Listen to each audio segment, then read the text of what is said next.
Malam hari ini kita akan coba berbicara tentang konsep tema gereja kita yaitu I will go.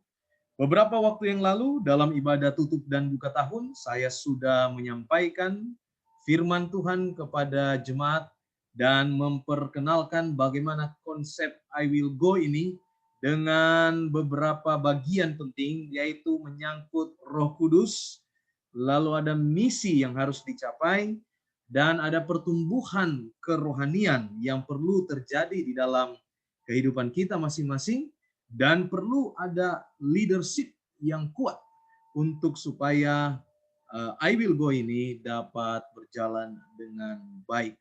Pada malam hari ini kita coba akan melihat satu kata yang sangat menjadi bagian dari konsep ini, menjadi bagian dari tema gereja ini, yaitu kata pergi, atau di dalam bahasa Inggris go, pergi. Pergi merupakan sebuah kata kerja. Jadi kalau kita sebut pergi, maka itu di dalam tatanan bahasa Indonesia itu merupakan bagian dari kata kerja. Dan ada 4 elemen yang terlibat di dalam kata pergi dalam konsep ini, yaitu yang pertama, siapa pemberi perintah atau pemberi komando atau siapa yang menyuruh untuk pergi. Yang kedua, siapa yang disuruh atau diberikan perintah atau komando untuk pergi. Yang ketiga, kemana akan pergi? Kita ini mau pergi kemana? Dan yang keempat, apa isi perintah atau komando itu? Di akhir daripada firman Tuhan ini, renungan ibadah malam permintaan doa ini, keempat pertanyaan ini sudah terjawab, dan saya yakin dengan pertolongan Tuhan, keempat pertanyaan ini juga dapat terpatri di dalam hati dan pikiran kita semuanya.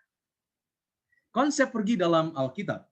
Kata ini muncul hanya 2 kali di dalam Alkitab. Kata pergilah, tepatnya, muncul 2 kali di dalam Alkitab. Saya ingin tunjukkan yang pertama, Markus 16 ayat 15, kata pergilah itu muncul.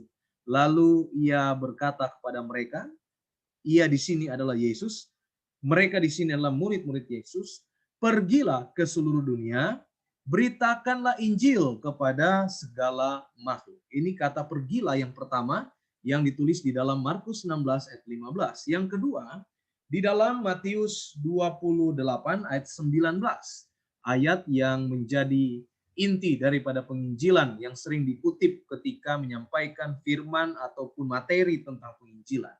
Karena itu, pergilah, jadikanlah semua bangsa muridku, dan baptiskanlah mereka dalam nama Bapa dan Anak dan Roh Kudus.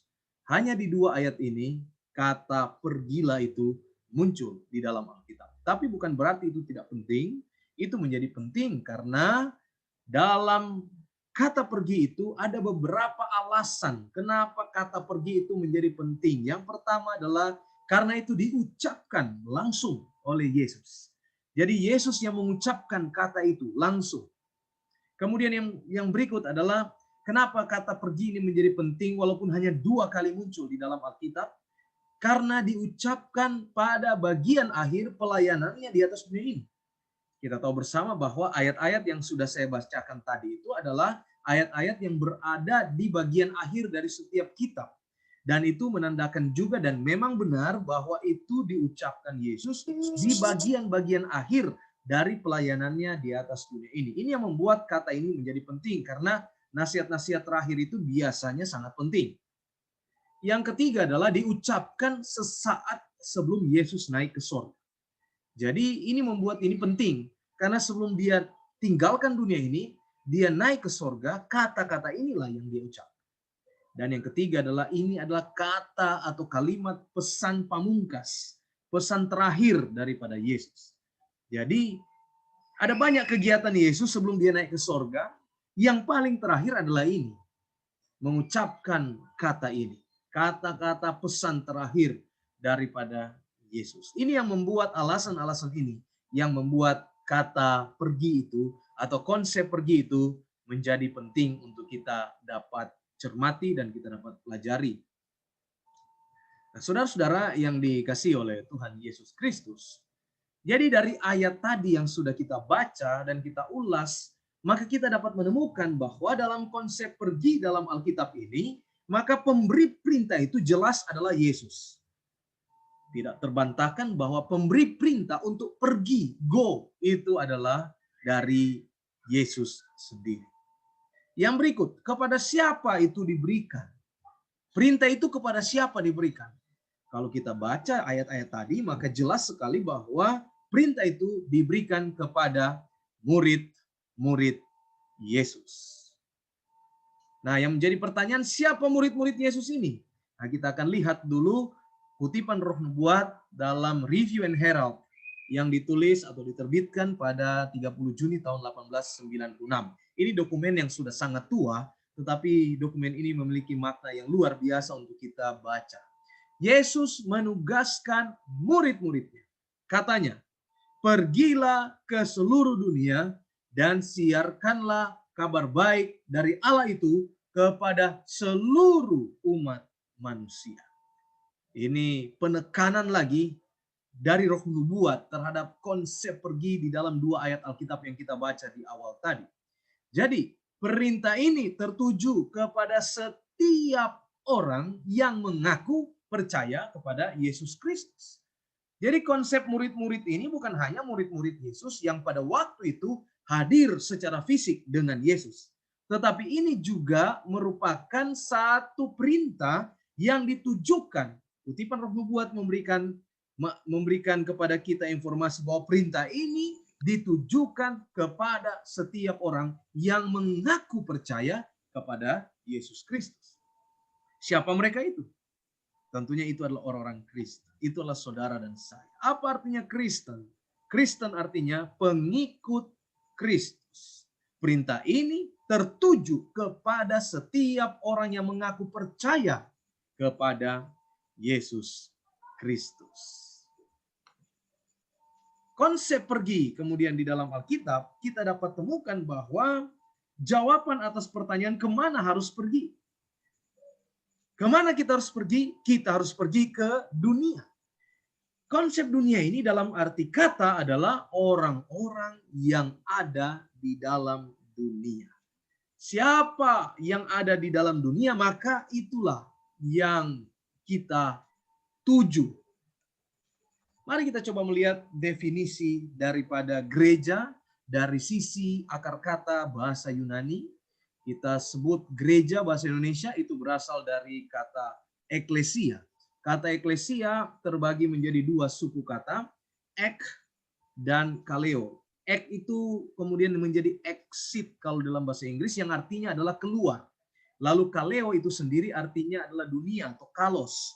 Itu artinya adalah dunia. Jadi dari segi akar kata dari kata gereja yang diambil dari bahasa Yunani eklesia, maka dapat diartikan atau didefinisikan gereja itu adalah sekelompok orang yang telah dipanggil keluar dari dunia ini. Maksudnya dipanggil keluar apa? Dipanggil keluar dari dunia ini untuk masuk ke dalam persekutuan yang akrab dengan Yesus dalam sebuah organisasi. Tentunya kita paham bahwa kita adalah orang-orang dunia sebenarnya, tapi kita sudah dipanggil keluar dari dunia ini, dalam arti tidak terlibat di dunia ini lagi, tapi kita sekarang terlibat dalam persekutuan dengan Tuhan, lewat gereja Tuhan, lewat organisasi. Ini yang dinamakan gereja, sekumpulan orang, dan itu adalah saudara dan saya.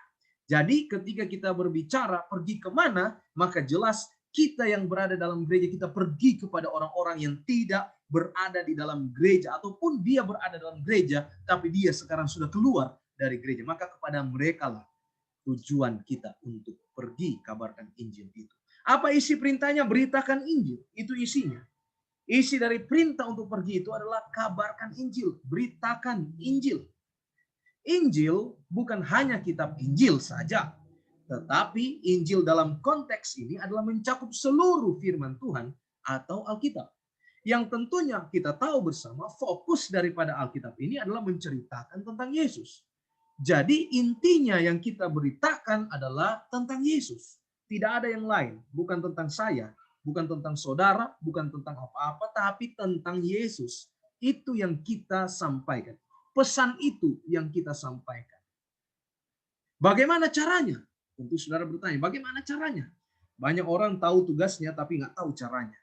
Nah, sekarang ini kita lihat kutipan Roh Nubuat yang memberikan kepada kita cara untuk kita dapat pergi melaksanakan tugas beritakan Injil. Saya ambil dari majalah yang sudah sangat tua, diterbitkan pada tanggal 19 Agustus 1903, majalah Science of the Times, yang mungkin sampai saat ini masih ada juga majalah ini, majalah yang sangat terkenal untuk umat Advent. Disebutkan di dalam majalah ini seperti ini. Kepada setiap orang percaya ditujukan kata-kata ini. Pergilah ke seluruh dunia, siarkanlah kabar baik dari Allah itu kepada seluruh umat manusia. Tuhan telah memberikan kepada jemaatnya tugas istimewa, yaitu pelayanan perorangan. Saudara-saudara sekalian, ini namanya pelayanan perorangan. Ini adalah tugas yang istimewa yang Tuhan berikan kepada kita, caranya untuk kita dapat pergi mengabarkan Injil. Mungkin saudara bilang sekarang ini lagi zaman COVID, bagaimana kita melakukan pelayanan perorangan? Ya tentunya jawabannya ya tetap dengan protokol kesehatan ketika kita mau melaksanakan pelayanan perorangan. Atau kita bisa gunakan media. Kita bisa gunakan media untuk justru lewat media kita bisa lebih banyak kesempatan untuk memberitakan Injil ini ya kepada orang-orang lain. Tapi ingat, pelayanan perorangan yang disebutkan di sini, kontak fisik pelayanan perorangan. Ya memang saat ini mungkin dalam masa COVID ini masih perlu hati-hati kita lakukan, tetapi tentunya ada juga cara-cara yang lain yang dapat kita lakukan sebelum kita tiba pada masa di mana sesudah pandemi, maka kontak perorangan ini dapat terus kita lakukan. Kita wajib mencari domba satu yang hilang itu dan mengembalikan dia ke kandang, dan ini mengacu kepada usaha perorangan. Saya membaca kutipan dari Review and Herald 30 Juni 1896. Saudara-saudara yang dikasihi Tuhan Yesus Kristus, kadangkala kita majelis jemaat, kita telah membuat daftar mereka-mereka yang hilang di gereja kita, tetapi kita lupa bahwa seringkali sangat mudah mereka untuk kembali hanya lewat mungkin kita telepon atau kita berkunjung. Dan mungkin yang berkunjung itu, yang telepon itu adalah sahabat dekatnya. Sebelum orang itu hilang, yang punya ikatan emosional dengan orang yang hilang ini, hanya mungkin lewat telepon, hanya mungkin lewat berkunjung sesaat lalu memberikan ajakan, kalimat ajakan kembali untuk kembali ke gereja. Hanya semudah itu sebenarnya ketika orang itu mau kembali. Dan itu pun dengan catatan tentunya dia masih ada Roh Kudus di sana untuk merespon akan ajakan untuk kembali. Betapa pentingnya hubungan personal di antara kita. Hubungan perorangan, usaha perorangan menjadi modal bagi kita untuk kita pergi menjangkau mereka yang belum kenal kebenaran atau mereka yang sudah kenal kebenaran tetapi kemudian mereka undur dari kebenaran. Kepada setiap orang percaya ditujukan kata-kata ini, pergilah ke seluruh dunia, siarkanlah kabar baik dari Allah itu kepada seluruh umat manusia. Tuhan telah memberikan kepada jemaatnya tugas istimewa, yaitu pelayanan perorangan. Pentingnya penginjilan perorangan. Kehidupan rohani jemaat dapat dipertahankan hidup-hidup hanya apabila anggota-anggota jemaat membuat usaha perorangan memenangkan jiwa-jiwa kepada Kristus. Saudara-saudara, ini ada kunci penting di sini di dalam kutipan Science of the Times 20 Desember tahun 1899. Kutipan yang sangat penting, mengandung makna yang sangat dalam. Katanya kalau saya mau jabarkan bahwa kehidupan rohani jemaat, kehidupan rohani saya dapat dipertahankan hidup-hidup. Artinya saya tetap akan setia pada Tuhan. Saya tetap akan semangat, tetap akan rohani. Hanya apabila anggota-anggota saya dan saudara membuat usaha perorangan memenangkan jiwa kepada Kristus. Saudara-saudara sekalian, ini rahasianya. Seringkali jemaat 1 tahun mungkin tidak ada jiwa, jiwa hanya 1 atau 2, dan langsung kelihatan bahwa kehidupan anggota jemaat begitu suam-suam kuku. Kenapa? Karena tidak ada exercise, tidak ada olahraga secara rohani. Apa yang terjadi kalau kita berolahraga secara rohani? Kita ada beban jiwa. Kita ada usaha untuk mencari mereka yang belum mengenal kebenaran, atau mereka yang sudah undur. Kita mau bagikan pekabaran itu. Lalu kita mau tuntun dia ke gereja. Kita mau tuntun dia kepada pembelajaran Alkitab yang sistematis. Ketika kita melakukan itu, tanpa kita sadari, kita selalu bergantung pada Tuhan lewat berdoa, minta tuntunan Roh Kudus, dan manakala dia bertanya pertanyaan kepada kita, dan kita pun ragu-ragu atau kita tidak tahu bahkan, maka kita dituntun, diajak untuk belajar kembali akan pelajaran-pelajaran itu. Bukankah ini yang terjadi kalau kita ada hubungan dengan orang lain dalam rangka menuntun mereka kepada Tuhan? Bahkan ketika tiba di dalam pembelajaran Alkitab yang sistematis dengan pendeta, maka orang tua rohani itu pun hadir di sana dan terjadi lagi pengulangan terhadap doktrin-doktrin Alkitab. 28 doktrin gereja Masetan hari yang ke-7. Ini yang membuat kehidupan rohani kita tetap hidup-hidup. Ini rahasianya, saudara. Kalau saudara merasa bahwa kehidupan rohani saya sudah mulai suam-suam kuku, saya sudah mau jauh dari Tuhan, maka segera cari jiwa. Segera cari jiwa. Segera hubungi siapa di dalam jemaat ini yang perlu kita menangkan kepada. Segera telepon, segera kunjungi. Segera bekerja sama dengan pendeta ataupun ketua-ketua jemaat untuk menjangkau yang belum terjangkau. Saudara kita yang belum seiman, adakan pendekatan. Maka ini akan membuat kerohanian kita hidup-hidup. Kenapa banyak orang hilang dari gereja kemudian pada akhirnya murtad? Karena tidak melakukan akan hal ini. Kehidupan rohaninya tidak dipertahankan hidup-hidup karena tidak ada usaha pelayanan perorangan. Langkah-langkah sederhana untuk menginjil. Saya mau sampaikan di sini ada langkah-langkah sederhana untuk kita menginjil. Sekali lagi ini untuk kepentingan kerohanian saya, kepentingan kerohanian kita sebagai anggota-anggota jemaat. Yang pertama adalah buat daftar target penginjilan kita. Apa isinya? Isi dari target penginjilan kita tentunya adalah daftarkan orang-orang yang dekat, yang ada di sekitar kita, yang sering bertemu dengan kita. Jangan kita daftarkan orang yang jauh, orang yang kita nak kenal. Tetapi mari kita daftarkan orang yang dekat dengan kita. Siapa mereka itu? Itu adalah saudara kita, itu adalah tetangga kita, ataupun siapapun itu yang dekat dengan kita, mari kita daftarkan dia untuk menjadi target penginjilan kita. Kemudian berikutnya, doakan daftar nama orang itu. Doakan mereka. Daftar nama yang telah kita susun, doakan. Lalu kemudian berikut, dalam setiap pembicaraan dengan orang itu, setelah kita kontak dengan orang itu, maka yang perlu kita lakukan berikut adalah bicarakan perkara-perkara rohani.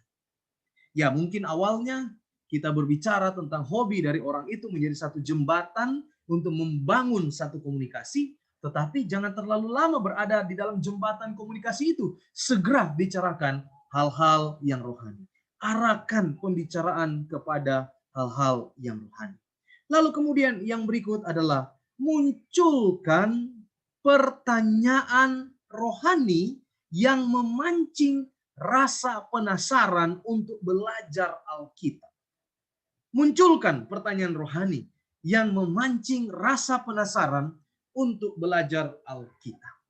Saudara-saudara sekalian, di tempat kita, di kompleks gereja ini ada beberapa orang juga yang bekerja, tetapi mereka tentunya belum segereja dengan kita. Dan kita dalam proses juga untuk dalam hal ini, konsep ini, memberikan rasa penasaran sehingga dia dituntun untuk belajar Alkitab bersama. Lalu kemudian kenalkan, hubungi pendeta atau ketua jemaat untuk diajar lebih lanjut. Saya mempunyai target penginjilan pribadi, saudara punya target penginjilan pribadi, saya punya kewajiban juga yang lain. Ketika ada jiwa dari anggota-anggota jemaat, maka saya berkewajiban untuk mengajar mereka, untuk menolong mereka memperkenalkan dengan firman Tuhan. Jadi ketika ini klub usaha pelayanan ini, maka kita akan melihat kemajuan besar di jemaat kita untuk tahun 2021 ini. Akan ada banyak jiwa-jiwa yang kita menangkan kepada Tuhan. Kita bersyukur kepada Tuhan, kita punya target jiwa. Di akhir tahun yang lalu ada satu keluarga yang telah dibantu secara pribadi oleh ketua jemaat kita, yaitu keluarga Kalangi. Dan mereka sudah kita mulai pendekatan secara perlahan untuk dituntun kepada perkara-perkara Tuhan. Bukan tidak mungkin mereka digerakkan oleh kuasa Roh Kudus untuk menyambut akan ajakan yang telah diberikan. Jembatan sudah dibangun. Sekarang waktunya Injil itu lewat di jembatan itu untuk kemudian tersampaikan kepada mereka yang belum kenal akan kebenaran. Saudara-saudara yang dikasihi oleh Tuhan Yesus Kristus, saya ingin baca di bagian akhir daripada firman Tuhan ini, satu kutipan yang kembali dari Review and Herald, 8 Desember 1885, Kristus memilih beberapa orang, lalu mengajak mereka mengikuti dia. Kemudian mereka pergi mencari sanak keluarga dan kenalan-kenalan, serta membawanya kepada Kristus. Inilah caranya kita harus bekerja. Inilah caranya kita harus bekerja. Kita cari sanak keluarga kita. Kita cari kenalan-kenalan kita. Ini sudah sangat baik kutipan yang disebutkan ini. Inilah caranya kita untuk dapat bekerja memenangkan jiwa kepada Tuhan. Ayat yang terakhir, saya tutup firman Tuhan renungan kita pada malam hari ini dengan Matius 4 ayat 19. Yesus berkata kepada mereka, "Mari ikut aku dan kamu akan kujadikan penjala manusia." Kiranya firman Tuhan ini mematangkan kita di awal tahun 2021 ini tentang konsep I will go yang menjadi tema gereja kita untuk tahun-tahun ke depan ini. Konsep yang berakar dari kata bahasa Indonesia pergi. Di sana kita telah melihat siapa yang menyuruh kita pergi, siapa yang disuruh pergi, kemana kita harus pergi, dan apa yang akan kita sampaikan kepada mereka yang mana kita akan injili, yaitu konsep-konsep tentang Yesus. Semoga firman Tuhan ini menolong kita untuk kita mulaikan tahun ini dengan semangat yang baru, semangat penginjilan, karena kita percaya hanya dengan melakukan penginjilan, iman kita pun secara otomatis akan terpelihara dengan baik. Tuhan memberkati kita semua. Saya bawa dalam nama Yesus. Amin.